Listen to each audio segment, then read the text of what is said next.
Ma'am, is this child yours? I was about to say no, but the kid looked at me with fear in her eyes. She nodded her head slightly and mouthed the words, "Say yes. Please," while the guard wasn't looking. Something in her expression made me trust her instantly. Yes, this is my daughter.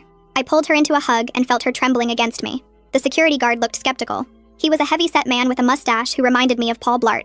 She was hiding in the dressing rooms for over an hour. Staff was concerned. I'm so sorry. We got separated and she must have gotten scared. I rubbed the girl's back trying to seem maternal. You know how kids are. He studied us both for a long moment. The girl buried her face in my shoulder and I could feel her heart racing against my chest. Finally, he nodded and walked away, but I noticed he spoke into his radio as he left. We didn't have much time. As soon as he turned the corner, I knelt down to the girl's level.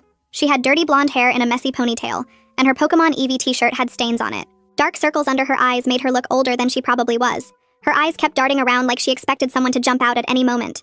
Are you safe? I asked quietly. She shook her head. There's someone who took my mom and I'm scared they'll take me too. My heart started racing, but I tried to stay calm for her. I took her hand and noticed how cold her fingers were. Let's go somewhere with more people, okay? I led her to the food court where it was crowded and we'd blend in better. The lunch rush meant every table was full and the noise would cover our conversation. I bought her a slice of pizza and a lemonade, then found us seats near the exit. She devoured the food like she hadn't eaten in days. Who took your mom? What did they look like? I kept my voice gentle while my eyes scanned every face that passed. She wiped her mouth with the back of her hand. The man said he was a cop, but he wasn't a cop. My mom knew something was wrong. How did she know? I asked while watching a man in a maintenance uniform push a garbage cart past us. The girl took a sip of the lemonade I'd bought her. Her hands shook slightly as she held the cup. She used to be a cop. She said his badge looked fake and his uniform was wrong. The shoulder patches were for a different county and his belt only had handcuffs. What happened then?